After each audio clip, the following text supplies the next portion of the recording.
വിസ്മയ വധക്കേസിൽ ഭർത്താവ് കിരൺകുമാറിന് ജാമ്യം അനുവദിച്ച സുപ്രീം കോടതി കിരൺകുമാറിന്റെ ശിക്ഷാവിധി മരവിപ്പിച്ചു. ആത്മഹത്യാ പ്രേരണാ കുറ്റം നിലനിൽക്കില്ലെന്ന് കാണിച്ച കിരൺകുമാർ കേരള ഹൈക്കോടതിയിൽ നൽകിയ അപ്പീലിൽ തീരുമാനമെടുക്കുന്നതുവരെ ശിക്ഷാവിധി മരവിപ്പിച്ചു. 10 വർഷം തടവ് ശിക്ഷ വിധിച്ച കോടതി വിധിക്കെതിരെയാണ് പ്രതി സുപ്രീം കോടതിയെ സമീപിച്ചത്. 2021 ജൂണിൽ വിസ്മയ ഭർതൃവീട്ടിൽ തൂങ്ങി മരിക്കുകയായിരുന്നു. പ്രധാനമന്ത്രി നരേന്ദ്രമോദിയുടെ 8 ദിവസം നീണ്ടു നിൽക്കുന്ന വിദേശ പര്യടനത്തിനായി ഇന്ന് തുടക്കം. Ghana, Trinidad and Tobago, Argentina, Brazil, Namibia എന്നീ രാജ്യങ്ങൾ സന്ദർശിക്കും. പ്രതിരോധം, ഭീകരതയ്ക്കെതിരായ പോരാട്ടം, അപൂർവ മൂലകങ്ങൾ എന്നീ മേഖലകളിൽ കൂടുതൽ സഹകരണം ഉറപ്പുവരുത്തുകയാണ് ലക്ഷ്യം. പ്രതിരോധ രംഗത്ത് സഹകരിക്കാൻ ബ്രസീൽ ഉൾപ്പെടെയുള്ള രാജ്യങ്ങൾ താൽപര്യം പ്രകടിപ്പിച്ചിട്ടുണ്ട്.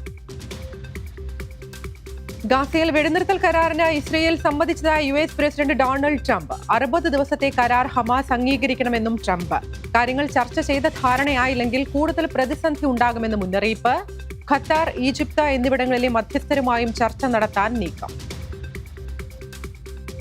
അറബിക്കടലിൽ വെച്ച MT YI Cheng 6 കപ്പലിന് തീപിടിച്ചു. തീ നിയന്ത്രണ വിധേയമാക്കി. 14 ഇന്ത്യൻ ജീവനക്കാരെയും രക്ഷിച്ചു. പടിഞ്ഞാറൻ പാസഫിക് മേഖലയിൽ സ്ഥിതി ചെയ്യുന്ന പാലാവു രാജ്യത്തിന്റെ കൊടി പേറുന്ന കപ്പലിനാണ് തീപിടിച്ചത്. കപ്പലിന്റെ എഞ്ചിൻ മുറിയിൽ തീപിടിച്ചു. തീ പൂർണ്ണമായും അടച്ചതായും ജീവനക്കാരെ രക്ഷപ്പെടുത്തിയതായും നാവികസേന അറിയിച്ചു. ജൂൺ 29-നാണ് തീപിടുത്തമുണ്ടായത്. വിവരം ലഭിച്ചയുടൻ സ്ഥലത്തെത്തിയ നാവികസേന രക്ഷാപ്രവർത്തനം ആരംഭിക്കുകയായിരുന്നു.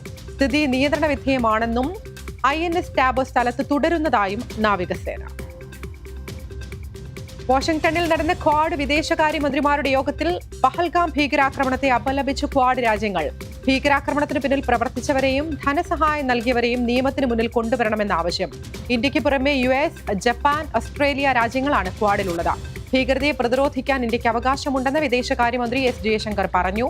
അടുത്ത ക്വാഡ് ഉച്ചകോടിക്ക് ആതിഥേയത്വം വഹിക്കാൻ സന്നദ്ധത അറിയിച്ച ഇന്ത്യ.